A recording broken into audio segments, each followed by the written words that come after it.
স্বাগত জানাচ্ছি চিত্র বিচিত্র অনুষ্ঠানে। সুপ্রিয় দর্শক, এবার গঙ্গাসাগর দিঘি দেখাতে নিয়ে যাব আপনাদের। মুগরা গ্রামে অবস্থিত সুবিশাল এ দিঘি আখাউড়ার এক বিস্ময়। চলুন দেখে আসি আমরা।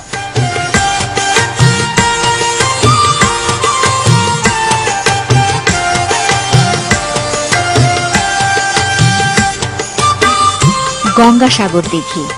দিঘির নামের সাথে সাগর শব্দটি লেগেছে মূলত এর বিশালত্বের কারণে। আক্ষরিক অর্থেই গঙ্গাসাগর সুবিশাল।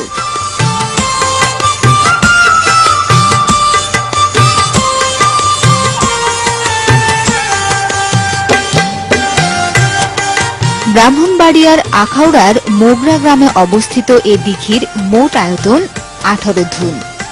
হিসাব মতে 30% এক কানি, 16 কানিতে এক ধুন।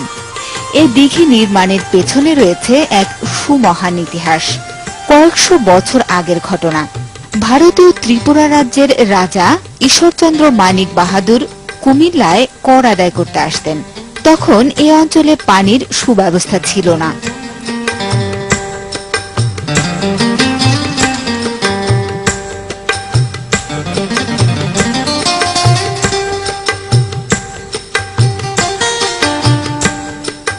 এলাকার চারদিকে শুষ্ক পরিবেশ দেখে রাজা চিন্তিত হন।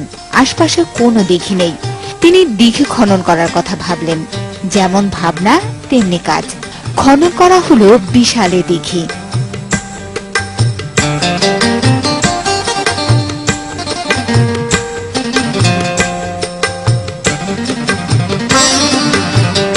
শুধু টলটলে পানির দিঘি নয়, এর উত্তর পাশে রাজা বিশাল একটি ঘাটও তৈরি করে দিলেন।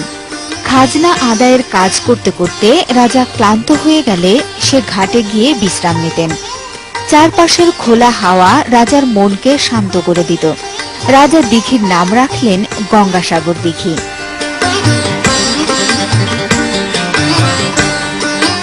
আয়কর আদায়ের জায়গাটিকে বলা হতো তফসিল কাচারি। এখনো দিঘির পাড়ে তফসিল কাচারি রাজার কর আদায়ের সাক্ষী হয়ে দাঁড়িয়ে আছে।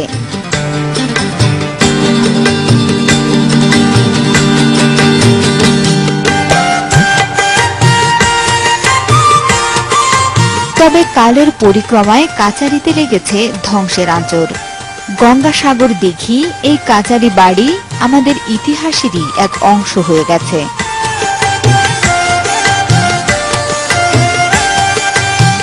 প্রায় সময় আসি দিঘি দেখতে। আমি ছোট থেকে দেখতেছি এই দিঘি খুব সৌন্দর্য দিঘি। এই দিঘি নাকি ওই সময় জমিদারের আমলে চাকরা রসুনাবাদ স্টেজ ছিল এই দিঘিটা।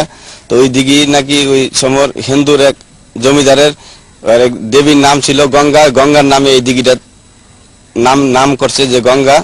এই জন্য এই দিঘিটার নাম হলো গঙ্গাসাগর দিঘি।